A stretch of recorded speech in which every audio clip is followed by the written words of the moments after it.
Financial Protection Team. Calling City Hall Canteen. Unless you say cancel. Cancel.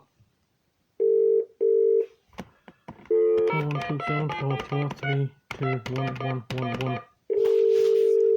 Good afternoon. Thank you for calling Bradford Council.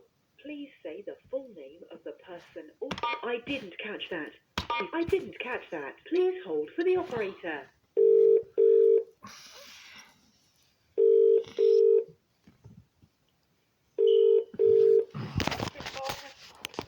Yes, hello. Can I get the telephone number of Ismail Mulla in the Financial Protection Team, please? Give me a second.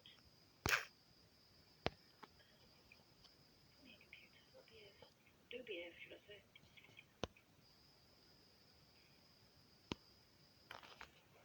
Sorry, it's gone really slow. Give me 1 second. Sure. Take your time.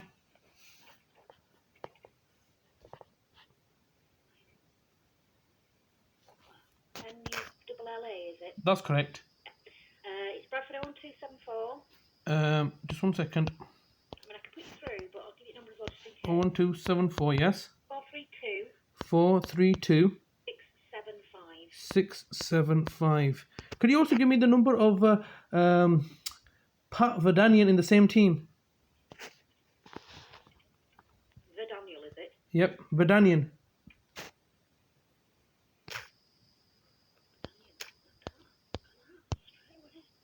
Sorry, I'm impressed with myself. So it's again the same first 6 numbers. It's last 4 numbers that change. So it's 4, so over 27443, and it's 2913. 13. Okay, could you put me through to Mr. Muller? Yep. Sorry, this number again. Right, I'll put you through now, please. Thank you. Okay, thank you.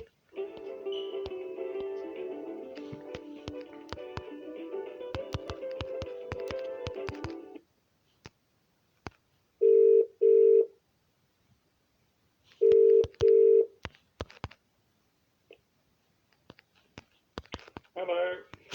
Yes, hello, Mr. Muller. It's Mr. Hussain here. Hello. I think you've been missing me, sir. I have not contacted you for some time. I don't know if it's a good thing or a bad thing. Okay, all right. Well, I'm ringing you up because obviously I have sent you some emails. I've got an email back from Mr. Kenner saying that you're not supposed to not to contact me ever. Have you received this? I have. What I'm just it just beggars belief. I've tried ringing him. I don't understand what that means. Why would you not look to contact me, considering that I represent my brother and I'm dealing with all his finances, considering that he has mental capacity. I mean, basically, Mr. Muller, just to highlight, I tried contacting the DWP. They've directed me to yourself. I've tried speaking to yourself. You've directed to Mr. Kenner, and Mr. Kenner saying don't talk to him. So it's basically being passed from pillar to post, okay, and then eventually being told, just to a brick wall. So I'm struggling to understand where to go forward with this. Well, you've seen that note from Graham. That's what he's advising me to do. So.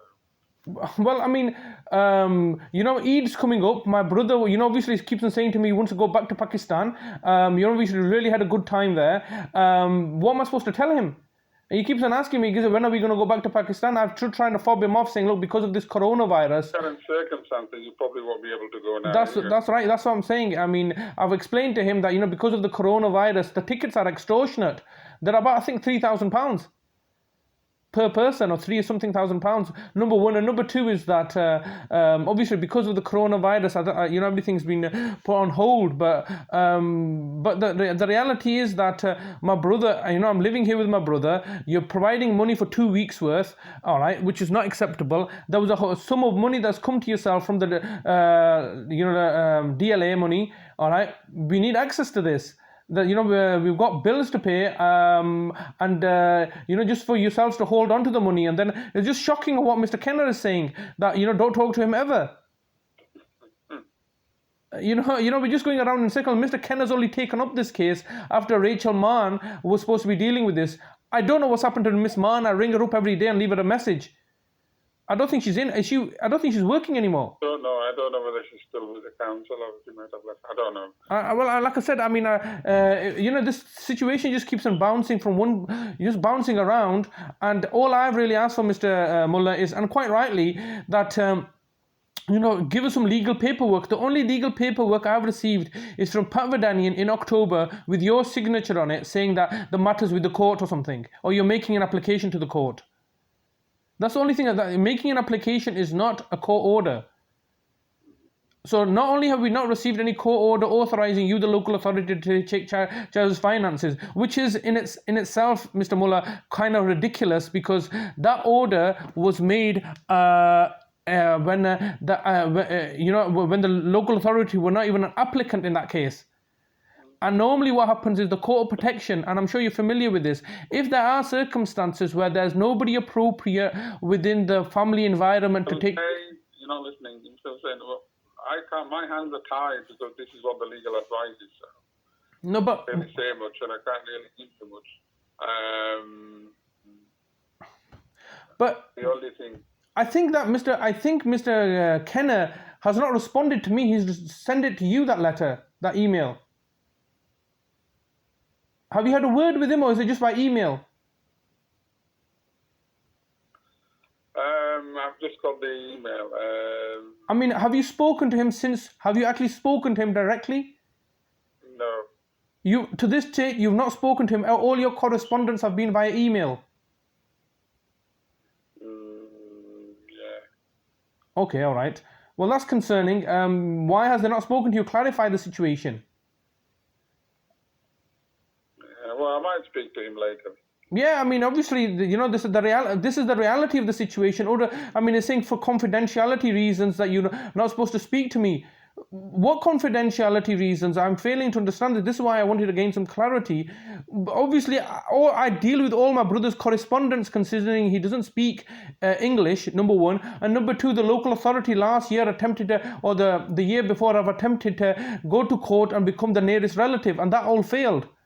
So it's not the case that the local authority, like yourselves, you have no interaction with my brother. I deal with him on a daily basis, and yet you're controlling his finances. And going forward, and you have said to me in the past that you're busy with other clients, especially now given the national crisis. Do you still need to be controlling my brother's finances like this? All right, Mr. Mulla, obviously I appreciate that you've taken my call. If you could please liaise with Mr. Kenner, explaining the situation, that if my brother's got to go to Pakistan again, or if there's been a change of circumstances, how are you best positioned to inform anybody? As a DWP appointee, if there's a change of circumstances, you have to make the local the Department of Work and Pensions aware that there's been a change of circumstances. You're practically not in a position to do that. But yet you're acting as his appointee and controlling his finances.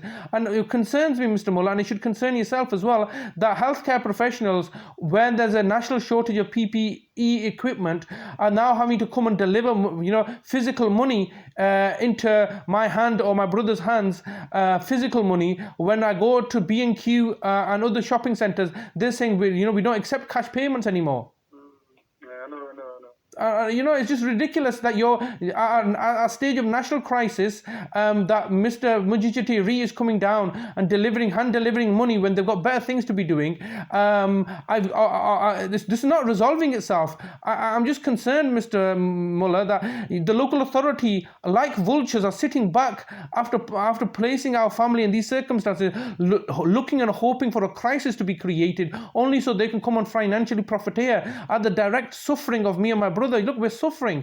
I can't make this much clearer. Mr. Kenner needs to recognize that as a local authority, as a legal team in the local authority, you're causing us pain, suffering. You tried calling. Yes, Mr. Mulla, the first thing I did was try to call him. It just goes to voice message. And I have previously left numerous voice messages with him. They seem to be acting and behaving in like children in a playground. Oh, don't talk to him ever. It's that statement of don't correspond with him ever. Why ever? Do you understand? I've made the local authority and the health authority aware, and I think you've been aware of this as well. That I'm very consistent. I said my brother's out in the community under the Section 117 of the Mental Health Act, which means there's a duty of care on the local authority. In order to extinguish that duty of care, I'm charging equally. All right, and everybody seems to be ignoring this and placing my family into a state of emergency. And now, if there is an emergency, whom am I meant to contact? And it concerns me that Mr. Kenner is not communicating with me, but telling you to don't talk to me ever. It's a bit like it's playground tactics, isn't it? This is just an aspect of bullying and playground tactics. Pardon? The guy he's the legal guy, so obviously you have to follow his legal advice. But his legal advice, obviously, his legal advice is just that email, which I don't believe I was supposed to be corresponded into. But I have responded to him and said, look, can you clarify what it means by don't contact him ever? Well, maybe you'll get a response to that. Oh, Mr. Mulla, come on, man. I'm not naive to know the fact that this person whom I've trying to liaise with for several months now, all right, well, left in numerous messages, has not contacted me, and by mistake, I believe he spent a reply all rather than a reply, which was, I believe, confidentially directed to you. I've received that email and I've inquired about it. Let's even respond to that email. But ideally, I need somebody in the council to liaise with. There's a duty of care, and Mr. Mulla, I have the greatest deal of respect for you, and nothing. I want you to be assured that nothing I say should be taken with regards to yourself personally. But obviously, there's a duty of care on the local authority, which Mr. Kenner and yourself are a representative of. While he's in the community and he's not having unfettered access to his finances, you're accumulating his money for your own benefit when we need this money, especially now in a case of an emergency.